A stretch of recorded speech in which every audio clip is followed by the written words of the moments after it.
On the right, picture this. Imagine करो कि आप कार में बैठे हो, एक शार्प टर्न पर तेजी से जा रहे हो। सडनली आपको लगता है कि आपको बाहर की तरफ धकेला जा रहा है, ऑलमोस्ट जैसे कोई आपको कार से बाहर फेंकने की कोशिश कर रहा हो। यहीं पर सेंट्रीपेटल फोर्स आता है और सेंट्रीफ्यूगल फीलिंग भी। चलो इसे ब्रेक डाउन करते हैं। सेंट्रीपेटल फोर्स वो फोर्स है जो आपको सर्कल में मूव करता रहता है। इसे एक लॉयल फ्रेंड की तरह समझो जो हमेशा आपको सेंटर की तरफ खींचता है। जैसे पत्थर स्ट्रिंग से बंधा हो, आपका हाथ सेंट्रीपेटल फोर्स प्रोवाइड करता है। नो सेंट्रीपेटल फोर्स, पत्थर एक सीधी लाइन में उठ जाता है। सेंट्रीफ्यूगल फोर्स असल में कोई फोर्स नहीं है, ये एक इल्यूजन है।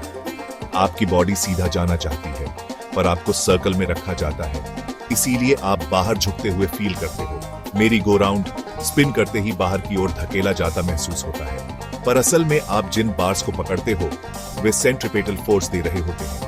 बाउल में सलाद स्पिन करने पर लीव्स एज की तरफ धकेले जाते हुए लगते हैं। बाउल की वॉल सेंट्रीपेटल फोर्स देती है और लेफ्ट्स को रोके रखती है। वॉशिंग मशीन कपड़े ड्रम के एज से चिपक जाते हैं, ड्रम उन्हें सेंटर की ओर खींचता है। मेन डिफरेंस, सेंट्रीपेटल एक रियल इनवर्ट फोर्स है, सेंट्रीफ्यूगल सिर्फ एक आउटवर्ड फीलिंग एक्सपीरियंस का नेम है, रिएक्शन है, न कि actual push. Sum up, centripetal आपको अंदर खींचता है, सेंट्रीफ्यूगल आपको बाहर धकेलता हुआ लगता है। नेक्स्ट टाइम टर्न पर हो, किसी राइड पर हो या वॉशिंग मशीन यूज कर रहे हो, याद रखना, hope that clears things up. Cycle चलाते समय भी यही होता है, टर्न में झुकना पड़ता है। बाल्टी में पानी तेजी से घुमाने पर पानी गिरता नहीं। धरती भी सूरज के चारों ओर इसी तरह घूमती है। हैमर थ्रो में एथलीट पहले स्पिन करता है। लैब में सेंट्रीफ्यूज मशीन भी इसी सिद्धांत पर काम करती है।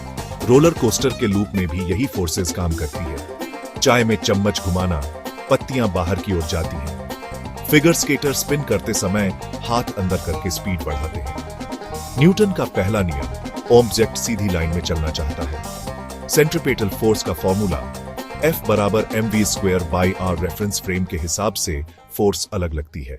याद रखें, सेंट्रीपेटल रियल है, सेंट्रीफ्यूगल फीलिंग है, हर जगह यही सिद्धांत काम करता है। अब आप समझ गए होंगे।